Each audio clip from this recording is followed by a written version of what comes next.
People say this is a hell of a mugshot. Only if you guys really understand and remember what this guy did to a little girl. This is a huge update in the story. We're going to conclude this thing. It's great that we get justice, but it's sad because the children that were suffering in this situation will never get to see this justice, should have never been forced to be in this situation. This angel right here lost her life. So we're going to give you guys a little bit of an overview as to what happened. But ultimately, we're going to give you guys the conclusion, and I might say some stuff that might make you upset depending on if you actually care about kids. If you care about kids, most of what I say ain't going to bother you, right? But I do have to give you a fair warning that some of the details we talk about can be a little bit explicit as far as what actually caused the death of this young child, okay? Let me give you a disclaimer, and then we'll go from there. Some viewers may find the following content offensive and controversial. The information in this video comes from multiple sources, including court records, official police charges, news web articles, and interviews. This video commentary also contains my personal opinions about the facts of this story. The point is to use this story as a cautionary tale in hopes of preventing tragedies like these to children going forward. Viewer discretion is advised. That is your official disclaimer. And the source I'm using today is KansasReflector.com, just because they have two really big detailed articles. So thank you so much for this article. You guys can see the state of this house right here. Let me back that up and just see how in disarray it is outside. But nonetheless, Kansas, Topeka, Kansas, taking a huge L with this one. An attorney representing Mickel Cherry, who was this big punk right here, in the rape and murder of a 5-year-old Topeka girl, asserted in a court document Friday that Kansas Child Welfare Agency and the Shawnee County District Attorney's Office missed opportunities to intervene and possibly save her life. Mickel Cherry, a former Texas resident who entered a guilty plea. Y'all catch that? Since I got people emailing me talking about they weren't guilty of this and that, even though they were charged. I'm usually talking about charges, but guilt usually comes at the conclusion of a court hearing, right? So in this case, we have a guilty plea that was entered last year to murder and sexual assault charges to avoid the death penalty, confessed to killing Zoey Felix in the October of 2023 at a tent encampment, T-E-N-T, homeless encampment, for those who don't know. A tent encampment used by homeless people. Zoey, again, 5 years old, this little baby, was left in Cherry's care by the girl's father while he was at work. You just let anybody and everybody watch your kids, and this is why you can't. And I know a lot of you guys have heard me say this, and this is why I get so pissed off about people who have kids that cannot financially afford to take care of them. Stop producing kids. Stop having kids. Stop adopting kids. Put your penises and your vaginas up and stop creating these kids, especially when you see that it is not easy to raise them. They are expensive and everything becomes expensive. Let me also get this out there. If you can't afford to take care of yourself, the last thing you need to be doing is being selfish, trying to be in a relationship, trying to feel like you're in love with somebody, making kids based on emotions with no plan, and continue to keep putting these babies in the most effed up situations. Now, is what I said, is that wrong of what I said? Does that hurt somebody's feelings? Somebody in the chat said, put your big girl panties and your big boy drawers on, right? What's wrong with me saying that? I think that's pretty common sense. How many times have I had people in the chat that said, Jay, I ended up in a wild situation. Even though I listened to your channel, I made a mistake too. These are cautionary tales to get people to understand that this shit is real. This is real life. I raise real kids. I am a real father. I am really concerned because this angel couldn't speak for herself nor defend herself against the tyranny of a pedophile and a rapist. That is our job as parents, mothers and fathers. not because we're going to let the system figure it out and we're going to blame the system. We're going to blame the police. We're going to blame the security cameras. We're going to blame the Wi-Fi. We're going to blame the neighborhood. We're going to blame everything except our actions. Yes? That's responsible parenting. So let me get off that. Let me get back to the story. This little girl was left in Cherry's care by the girl's father while he was at work.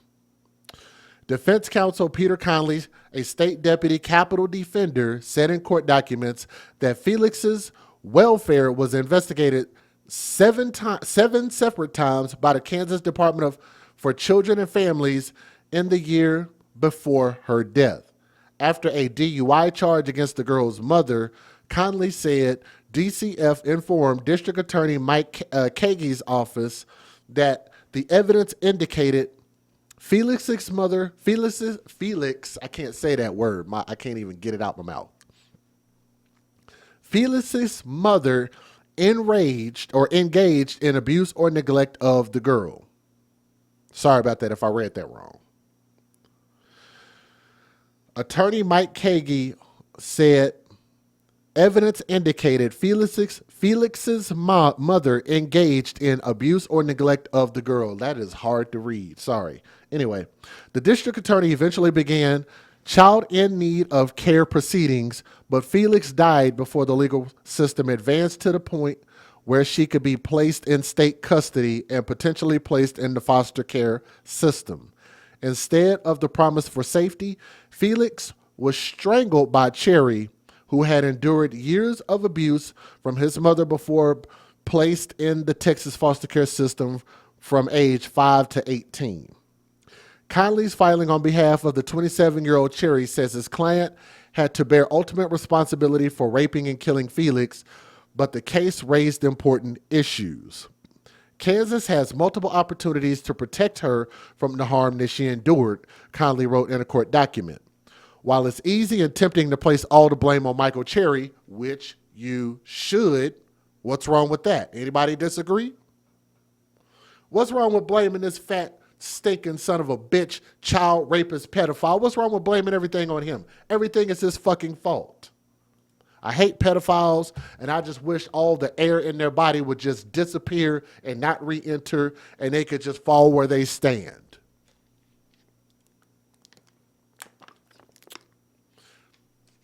It's not the way that the world works, but don't blame me for wishing.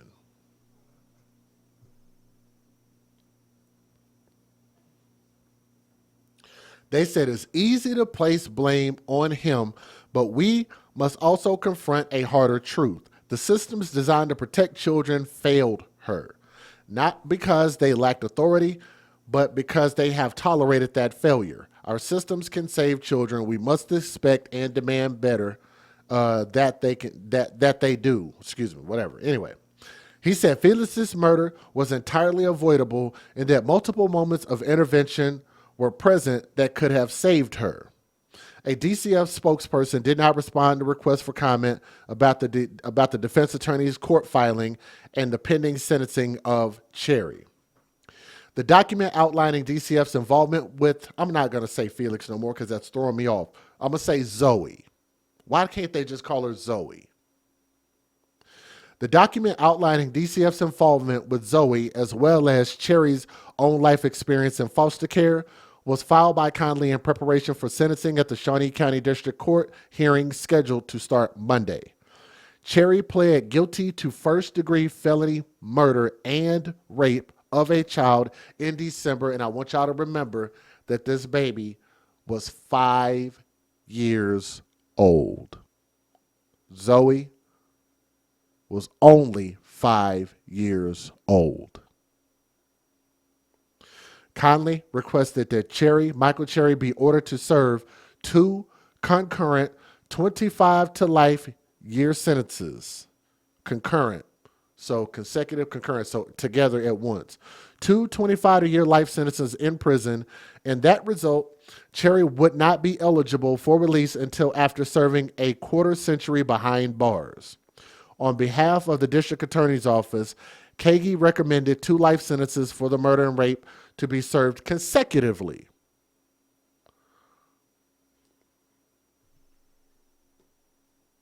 I'm going to read that again.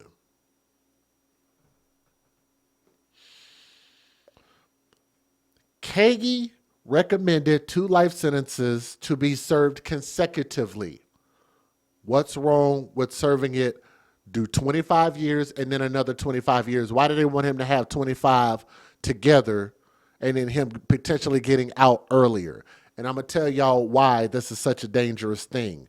And here's why I don't understand. When it comes to protecting kids, when it comes to protecting our country, it seems like we are more in defense of people who do bad shit in our country. The people who do bad shit, the people who should potentially get the death penalty, don't. People advocate against it when it clearly deems it would be right in this situation, especially when you're talking about children.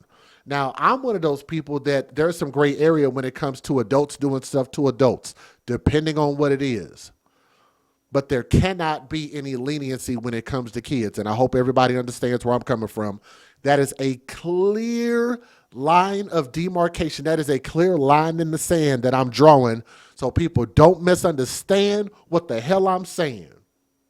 Well, which side are you on? I literally just told you. I'm on the kid side. Right? There is a point and purpose of the death penalty. When it comes to people who sexually assault children, hurt, murder, or abuse kids, that mentality cannot be fixed.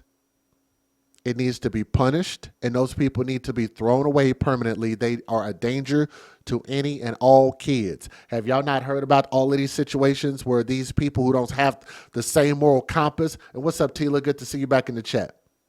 Have you guys not heard me talk about how these people been just ramrodding coming over here from other countries, from just all over the world, just flooding our country, but they don't have the same moral compass as we have here as they do from the countries that they come from.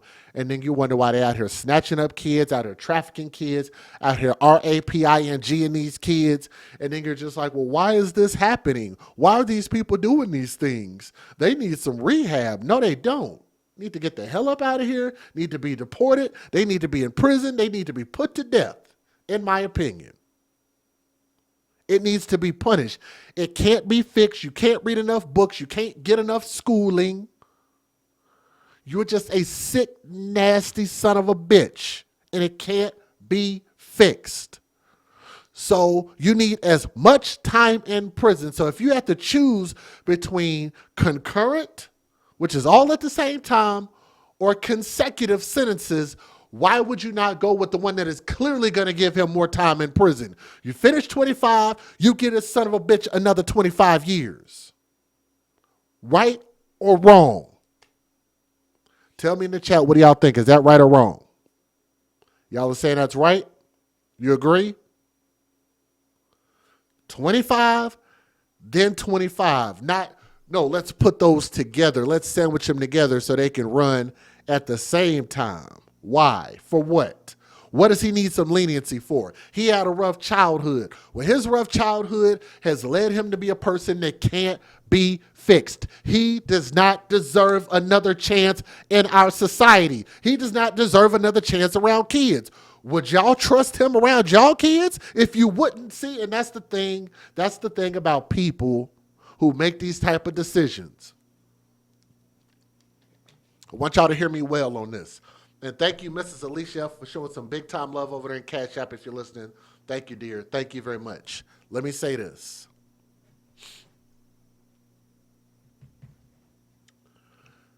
The reason why these people do this is because it doesn't affect their kids. It doesn't affect their relatives. It doesn't affect their high dollar ass neighborhoods. They are not living next to homeless encampments. They are not watching homeless people walking all around the street and have nowhere to go and have no help, and watching homeless veterans walking around that can't, and watching illegal aliens come into our country and get help, but yet our veterans can't get no help. That doesn't affect them. Maybe they don't have no military in their family. Maybe they don't give a damn. It doesn't matter to them because it doesn't affect the minority, the microcosm. It affects us, the larger majority. Do y'all hear what I'm saying? It could be your kid. It could be your son. It could be your daughter. And don't think it won't happen to your boys. Have y'all not seen me show videos where they out here kidnapping little boys in front of their black parents? Y'all seen that, right? On camera, in public, daytime, they don't give a damn. This is what we're truly facing. And y'all need to be careful because y'all are the ones that vote. And if you don't vote, y'all need to have y'all asses out there voting. You need to get educated about who the hell you're voting for and what's really going on in our country. As much as people want to bitch and complain about the president, at least now we don't have a bunch of people who are going unvetted, unchecked, and snatching up all of the benefits that should be going to people who actually need it, and stop that in its tracks. If nothing else, complain about whatever you want to. That was a problem in itself, and that problem needed to stop, and it seemed like only one person took it serious enough to stop it. Now, is this situation related to that? No, it's not. We gonna get political over here from time to time because I see a large amount of problems going on. Does everybody understand where I'm coming from? Said Leo season, he's on fire. That's right. Thank you very much. I appreciate that. All of these things are a problem. As a father, I see all of these things being an issue. I'm raising a daughter. You be damned if you think that I'm not going to stand up and take a stand for my daughter and what I feel like would make her life safer, her life better. What if she decides to have a family? Do I not want her family to be protected by the same laws and same thing that's going on with us, right? If this man somehow affected my family, and thank goodness he didn't because he probably wouldn't have made it to court. I'm not telling nobody to do anything, but I understand when those situations happen. But would I not feel some type of way if this happened to my kid? I would want those people gone. The only way that you could do that is through the legal system. You have the opportunity to choose between one of two things: concurrent or consecutive. One after another or together. You give that FAT-SOB as much time in prison as possible. He can't be fixed. He's done. He don't deserve a second chance. There ain't enough books that he can read. There ain't enough education he can get. There ain't enough blessings in the world, in the Bible, that God can give him that will ever give him an opportunity to make him a better person. He's done. He's cooked. Hopefully everybody understands where I'm coming from. Now, I'm going to cut that. I'm going to clip that and repost that. That was pretty powerful. That would create a minimum 50-year term in prison, see, before consideration for parole. That's better. I like 50 years over 25. If released from the Kansas Department of Corrections in the future, Cherry would be subject to civil commitment at a state psychiatric hospital under Kansas laws applied to sexually violent predators. Thank you very much for showing some love in the super chat. I appreciate that. Thank you. Thank you. Conley's supplement to the court record said that it said it was an open. Why do they write it like this? I can't read stuff like this. It messes with my eyes. An open secret that those former foster children abused and neglected become the majority of defendants and victims in our legal system. That's numbers wise not even possible.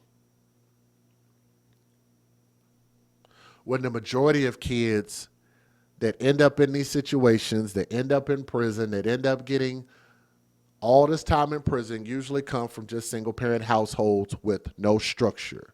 That doesn't mean that they're coming out of the foster system, because if they were in the foster system and the foster system can't even handle what it already has, then that means you would have roughly about, what, 80%, 75, 80% of these kids growing up in the system. That doesn't even make any sense. If you want me to make a shirt like that, China, I will make one. Hashtag I'm with Jay. I will do it. I will make the logo. I promise you that. Says the majority of them are people who come from abused, neglected, foster child situations. And I just don't believe that's true. So I'm going to skip all of that because I think it's bull crap. Anyway, y'all can read that on kansasreflector.com. Despite four cases raising questions about Felix's well-being, Connolly's filing said DCF records didn't indicate whether the state agency sought to confirm the father's ability to care for Zoey. In May of 2023, DCF received a report that indicated Zoey's father had been evicted from his home and the girl was back in the care of her mother, who had been released from jail on a DUI. So this baby was failed from the jump. Was doomed from the beginning. Released from jail on a DUI charge and placed on probation. At that point, in June of 2023, DCF issued a finding of lack of supervision regarding Zoey. That was apparently shared with the district attorney's office, but child in need of care proceedings were not immediately initiated. The district attorney subsequently launched that proceeding on Zoey's behalf to determine whether she was abused, neglected, or otherwise unsafe. DCF continued to give a score of 9 out of 10 on the lasting safety scale applied to Felix, the court documents said. How does that even make any sense? Where are the family members? That's a great question. Appreciate that. Great question. Where are the family members? DCF, again, was notified in August of 2023, 2 months before Zoey's death. And that's such a beautiful little angel. Let me go back to her picture because I love to have her face up here. Beautiful little angel. 2 months before her death, that the girl was living with her mother in a house with no running water. The report said that the girl did not have shoes, was wearing the same clothes every day, and was outside around the neighborhood for hours at a time. DCF sent an investigator to the house 7 times in September, but nobody was ever home. The case was closed. I don't understand why they closed the case just because somebody didn't come to the door or you didn't catch somebody when they were there. That doesn't make any sense. Case closed. That doesn't make any sense. In fact, he wrote that Zoey was now relying on her father for parental care and was closer to falling victim to Cherry at the homeless encampment. So this next article, let me see, talks about the shame. Said Kansas residents should be ashamed of the failures that contributed to Zoey's death. That is a long article.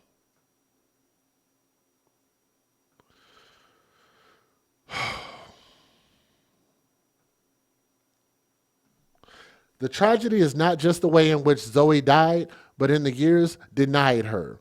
Those years will now be presumably spent in prison by Cherry, who will receive consecutive sentences for rape and murder and will serve at least 50 years before he is eligible for parole. So consecutive, one after another. So there you go. That's wonderful. That's exactly what it deserves. Let me give you guys the fair usage. And sorry, I'm not going to read no more articles from that website because it is a tongue twister and I hate messing stuff up when I read it. So here we go. Federal law allows citizens to reproduce, distribute, or exhibit portions of copyrighted motion pictures, videotapes, or video discs under certain circumstances without the authorization of the copyright holder. This is called fair use. It is allowed for purposes of criticism, news reporting, teaching, and parody, which doesn't infringe of copyright under 17 U.S.C. 107. Guys who are in the chat, can y'all type and let me know where y'all are watching from? Or if nothing else, do me a favor and please click the thumbs up. We want to have 1 thumb up for everybody watching. I beg of you. That's all you got to do. If you're able to donate, cool. If not, it's fine. Just hit that thumbs up and share this video so we got the proper justice, which is consecutive 25-year sentences. The homeless man accused of killing and raping 5-year-old Zoey Felix could soon learn his fate. Tomorrow, Mickel Cherry is expected to appear in court for a plea deal. It's still unclear what that plea agreement is. Now, Cherry pleaded not guilty to capital murder and rape charges last year. The case sparked major outrage among the Topeka community. Zoey was living with her father at a campsite after they were both kicked out of the house by her mom. Now, Cherry was also at one point living with Zoey. Her death has resulted in change to the DCF's policy, and an error prevented the agency from learning about her living situation. 27 News will continue to follow this story as it unfolds in court, and you can get the latest breaking news on that decision by downloading our free 27 News app. It's available in the App Store. News at 6 this Monday. The man who pleaded guilty to the rape and murder of 5-year-old Zoey Felix back in 2023 was back in court today for sentencing. 13's Victoria Cassell is following the case live at the Shawnee County Courthouse tonight. David, Mickel Cherry was originally charged with capital murder for Zoey Felix's October 2023 death, but pleaded guilty to first-degree murder and rape. Now the defense is looking to seek clemency. Now, 5 witnesses took the stand this morning, including responding Topeka police officers, detectives, and nurses. 2 more witnesses took the stand after a brief recess this afternoon, including the forensic pathologist that performed Zoey's autopsy and one of her paras from her school. Now, autopsy findings revealed Zoey's cause of death to be a homicide by unspecified means of sexual assault. That forensic pathologist says that those wounds were very significant and horrendous. Now, that pathologist also says Zoey could have died from the pain, bleeding, or asphyxiation. The Department of Children and Families was supposed to testify on behalf of the defense on how and why the court system failed both Cherry and Felix, but did not appear in court today. The defense is now looking to seek clemency for Cherry. Some of those in Zoey's life say Cherry needs to be held accountable. I'm hoping that the judge sees the severity of it, I guess, and just having that this never happens again, that he's put away. I know that our system is broken, and I know that a lot of people in this case should be held accountable, but he's the one who took her life. And Melissa, a judge is not allowing video cameras inside of the courtroom. Cherry faces a life sentence on each of those charges, and a judge must decide if those terms will be served at the same time or consecutively, which would put his parole eligibility after 50 years. Rather than 25 years. The hearing is set to resume at 9 a.m. tomorrow. And of course, we'll have more details on the story tonight at 10. Melissa. The man who pleaded guilty to the 2023 rape and murder of 5-year-old Zoey Felix has been sentenced for his crimes. 13's Claire Decatur is live from the Shawnee County Courthouse with the very latest. Claire?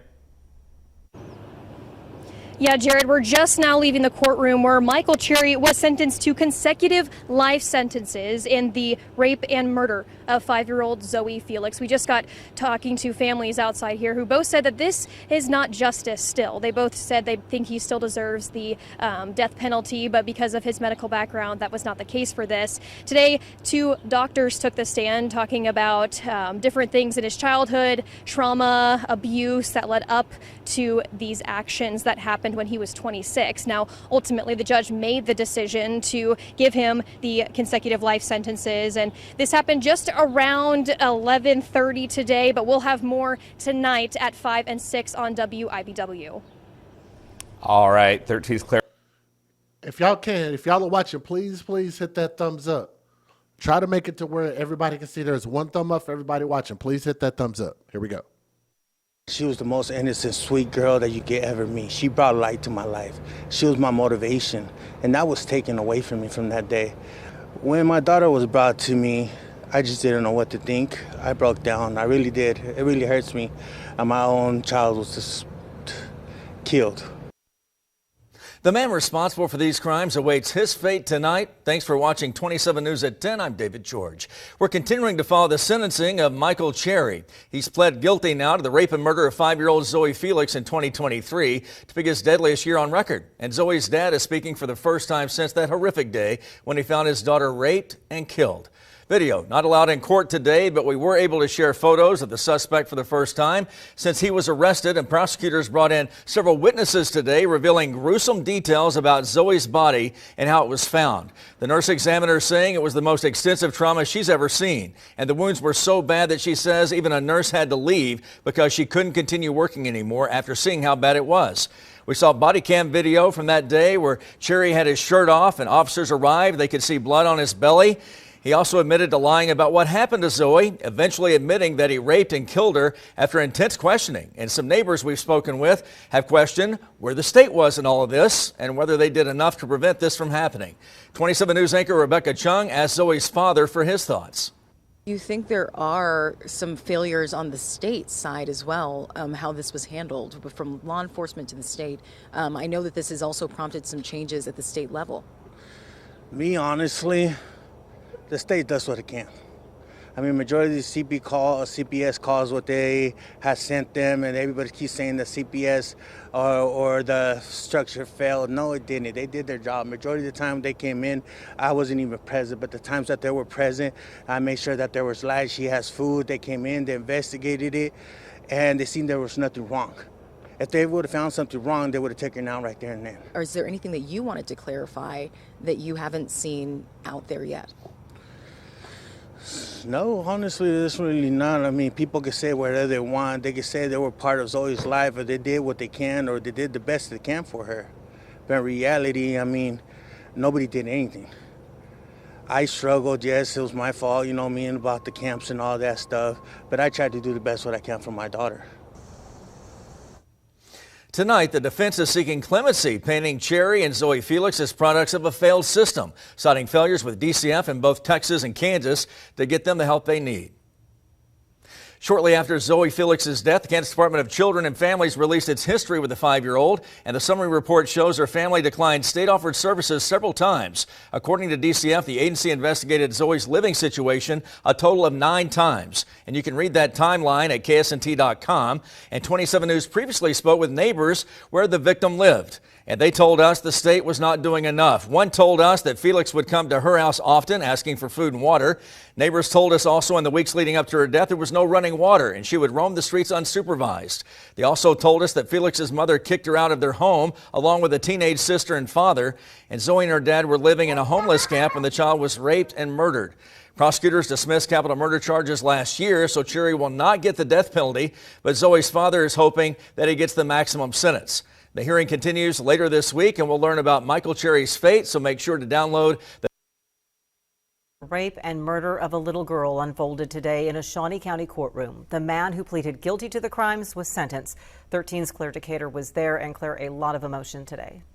Yeah, Melissa, 27-year-old Mickel Cherry confessed to raping and killing 5-year-old Zoey Felix October 2nd, 2023. He was living alongside Zoey and her father in a homeless camp near Southeast 28th in California. Today, he was officially sentenced for first-degree murder and rape, but her family says nothing will bring their Zoey back. Marked on their hearts forever. I remember she'd always sit on my lap and she'd sit there and spell out her name. Zoey Felix is remembered by her joy and smile. I need to live for my daughter. I need to do things and cherish my daughter's memories. A Shawnee County judge handed Zoey Felix killer Mickel Cherry 2 consecutive life sentences Tuesday, with no parole for at least 50 years. Calling the crime vile and inhumane, the judge said Cherry's sentence cannot be shortened or modified, nor can he receive credit for good behavior. Zoey's father says it's not enough for what the family's lost. He took something from me, and it's just really devastating to know that I won't be able to see another birthday, another Christmas, or anything like that. It took the privilege from me being a father. I think the thing that I'm going to miss the most is watching her get the chance to become an aunt to my future kids. Before the sentence was handed down, 2 medical experts testified for the defense. They say Cherry endured trauma and abuse as a child in the foster care system. One of them told 13 News she hadn't seen Cherry since he was 5 years old, and that's who she saw in the courtroom. He was a scared, very bruised and injured child, And I came here because I saw in reviewing the records that the system had failed him. But District Attorney Mike Kage told the judge the rape and murder of a 5-year-old girl demands the highest penalty. Only reason I did not pursue the death penalty in this case is because legally I was not allowed to. If that had been there, we would have pursued the death penalty. Kage called the case the most emotionally difficult he's ever seen. This is absolutely heartbreaking, and there's no way around that. It was from the start. Hey, shout out to Dot. I see you, bro. Let me say this real quick. Did y'all notice how many people were trying to create excuses by saying he had a rough childhood? They took the death penalty off the table. They were trying to get him concurrent sentences. You know, it's funny. Yeah, it says stop showing the dad. I agree. I thought about just skipping his whole interview, but I wanted other people to see it, to know that when they say, where's the biological father? Well, he actually did do an interview. But why does it seem like people work so hard to make sure that what this man did, which is vile, make sure that he has options? What does he need options for? It's just certain people don't deserve options. Certain crimes are worse than others. If you ask me, I know it's not right when it comes to biblical teaching, but some sins, in my humble opinion, are worse than others. In my opinion.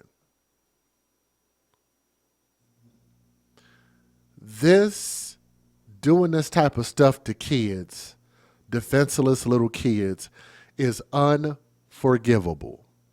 And it just seemed like all these people were trying to fight to give him options, and I don't know why.